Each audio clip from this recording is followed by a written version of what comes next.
नमस्कार, मैं रवि आसलीवाल। देश की तमाम फटाफट खबरों में आपका स्वागत है। आप न्यूज़ के चैनल, समाचारों के चैनल इसलिए देखते हैं ताकि आपको सूचना मिल सके, और अगर आप सूचना प्राप्त करना चाहते हैं तो आप हमारे चैनल को सब्सक्राइब कर सकते हैं। लेकिन यदि आपको ऐसे चैनल देखने हैं जिसमें सिर्फ किसी का अपमान होता हो, आपके मन में गंदगी भरने का काम होता हो, और या यदि आपको देश की समस्याओं से, आपके बच्चों के रोजगार से, बढ़ती हुई महंगाई से, पेट्रोल के दामों से कोई दिक्कत नहीं हो, तो आप किसी भी मीडिया चैनल पर जाके लड़ाई झगड़े की बहस देख सकते हैं। लेकिन उसका एक बार देखकर विचार करें कि इससे आपका, आपके बच्चों का, देश का भविष्य यदि सुधर सकता है तो ज़रूर देखें, वरना ऐसे टीवी चैनलों को, मीडिया चैनलों को देखना बंद करें। नहीं तो वो अपने प्रोपेगेंडा में लगे हुए हैं, जिसका खामियाजा हमको, आपको, देश को और अपने बच्चों को भुगतना ही पड़ेगा। तो इसलिए बढ़ते हैं खबरों की ओर और देखें वो चैनल जिसमें आपकी समस्या हो, देश की समस्या हो, अपने बच्चों का भविष्य बनने की समस्या हो, वही देखें। इसी के साथ खबरों की ओर, दिल्ली से सटे गाजियाबाद के मुरादनगर में शमशान में हुए हादसे में अब तक 25 लोगों की मौत हो चुकी है। घटना पर मुख्यमंत्री योगी आदित्यनाथ ने संज्ञान लेते हुए तत्काल राहत पहुंचाई और कार्रवाई के निर्देश दिए। ठेकेदार, नगरपालिका की कार्यपालन अधिकारी समेत कई लोगों के खिलाफ एफआईआर दर्ज हो चुकी है। इस मामले में ईओ, इंजीनियर और सुपरवाइजर को गिरफ्तार कर लिया गया है, जबकि ठेकेदार फरार है। वहीं दिल्ली एनसीआर में कड़ाके की ठंड पड़ना जारी है और इसी के साथ जारी है कृषि कानूनों के खिलाफ किसानों का आंदोलन। इस आंदोलन के बीच आज एक बार फिर सरकार और किसानों के बीच बातचीत होनी है। ये बातचीत 8वें दौर की है। ऐसे में उम्मीद है कि कुछ हल निकलेगा। पिछले बातचीत में सरकार किसानों की 2 बातें मान गई थी, लेकिन कानून वापसी समेत अन्य एक बात पर मंथन जारी है। ऐसे में इस बातचीत पर हर किसी की नज़र है। नए साल के आते ही भारत को कोरोना वायरस के खिलाफ लड़ाई के मोर्चे पर जबरदस्त सफलता मिली। सरकार की ओर से भारत बायोटेक की कोवैक्सीन और सीरम इंस्टीट्यूट की कोविशील्ड को मंजूरी मिल गई है। देश के अलग अलग राज्यों में वैक्सीनेशन का ड्राई रन भी हुआ। ऐसे में तैयारी पूरी है और जल्दी देश में वैक्सीन लगाने का काम शुरू हो जाएगा।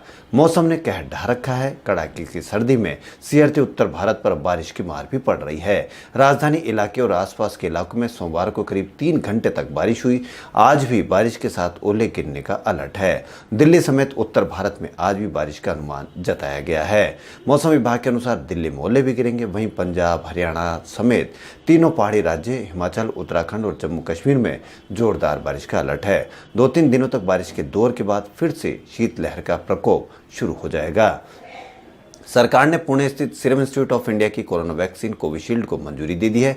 इससे न केवल स्वास्थ्यकर्मी और प्राथमिकता वाली आबादी बल्कि निजी व्यक्ति भी काफी खुश है। वहीं सीआईए के मुख्य कार्यकारी अधिकारी अदार पूनावाला ने रविवार को कहा कि सरकार की 50-60 मिलियन खुराक की पहली किस्त की आपूर्ति करने के बाद हम मार्च तक निजी अस्पताल, कंपनियों और प्राइवेट लोगों को कोविशील्ड मुहैया करा सकते हैं।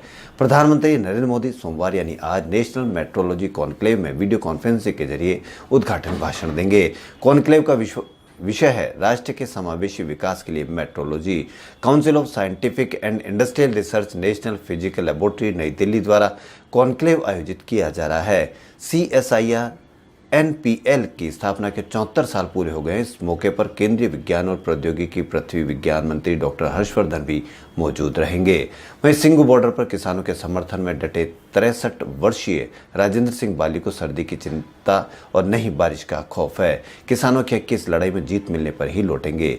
चीन की सीमा पर सामान पहुंचाने के दौरान फंसे ट्रक को जिस तरह से अपने साथ लेकर लौटा, किसानों की जीत के बाद ही ट्रैक्टर ट्रॉली के साथ पंजाब लौटेंगे। वहीं राज्य के लोक निर्माण विभाग मंत्री विश्वास ने शनिवार को एक संवाददाता सम्मेलन में कहा कि 7 दिवसीय महोत्सव की शुरुआत 2 दिग्गज सत्यजीत रे और सौमित्र चटर्जी की श्रद्धांजलि देने के साथ होगी।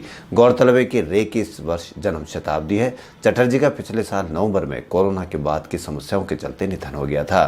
पिछले कुछ वर्षों के दौरान महोत्सव के आयोजन में सक्रिय रूप से शामिल रहे विश्वास ने कहा कि कुल 131 फिल्में शहर के विभिन्न सिनेमाघरों में दिखाई जाएगी। कोलकाता फिल्म फेस्टिवल ऐसा आयोजन करने जा रहा है। देश के 25 हाईकोर्ट्स में से 2024 में अब पूर्णकालिक मुख्य न्यायाधीश हैं। पिछले हफ्ते 4 जजों की पदोन्नति के बाद ये स्थिति बनी है।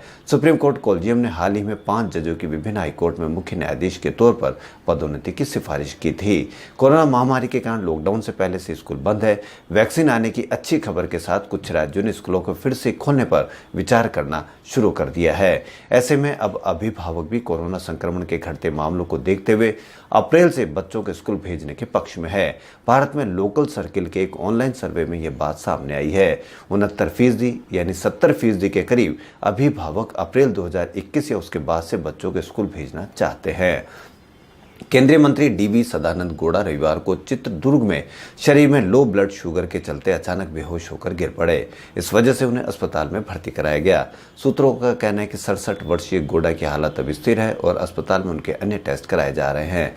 सूत्रों का कहना है कि मंत्री को पहले चित्रदुर्ग में के अस्पताल में भर्ती कराया गया और बाद में एम्बुलेंस से एक निजी अस्पताल भेजा गया। भाजपा की एक बैठक में हिस्सा लेने के बाद वे शिवमोगा से बेंगलुरु जा रहे थे। वहीं भारत का संयुक्त राष्ट्र सुरक्षा परिषद में अस्थायी सदस्यता के तौर पर 2 साल का कार्यकाल सोमवार यानी आज से प्रारंभ होगा।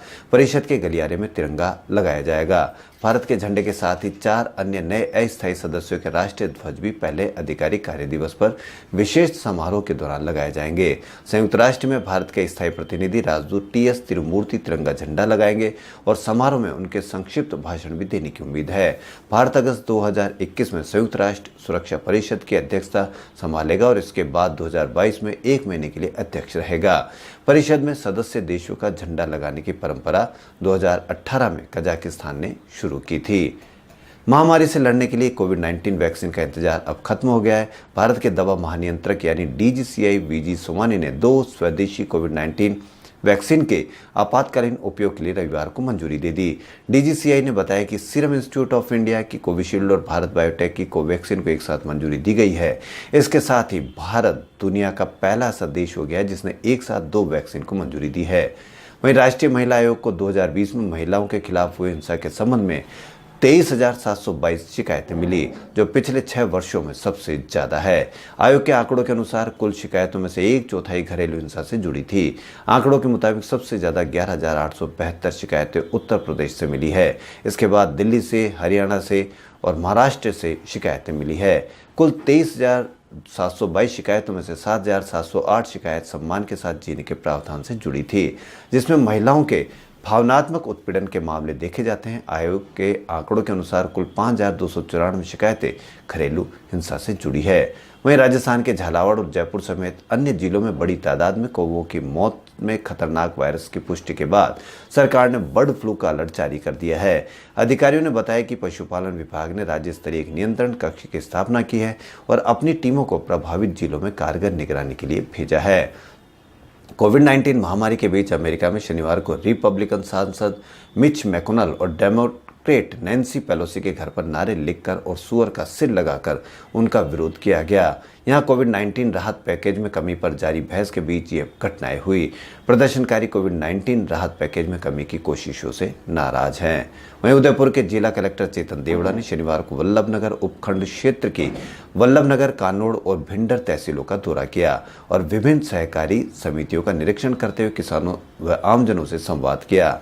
कलेक्टर देवड़ा ने आज वल्लभनगर तहसील के अंतर्गत ग्राम सेवा सहकारी समिति दरोली कनौड़ तहसील क्षेत्र में, ग्राम सेवा सहकारी समिति हिता तथा भिंडर तहसील के अंतर्गत क्रय विक्रय सहकारी समिति भिंडर का औचक निरीक्षण किया। कलेक्टर देवड़ा ने यहां पर कृषक हित में खाद बीज की उपलब्धता की जानकारी दी और निर्देश दिए कि काश्तकारों को समय पर आदान अनुदान की उपलब्धता सुनिश्चित हो। वहीं लाडनू जैन विश्व भारती संस्थान के शिक्षा विभाग में ऑनलाइन नववर्ष कार्यक्रम का आयोजन किया गया, जिसमें विभागाध्यक्ष प्रोफेसर बीएल जैन ने कहा कि चुनौतियां ही हमें नए रास्ते सिखाती है, अतः चुनौतियों से घबराना नहीं चाहिए। हमें सकारात्मक सोच के साथ आगे बढ़ना चाहिए, तभी हम कार्य में नवीनता, नवोन्मेष एवं नई उड़ान भर सकते हैं।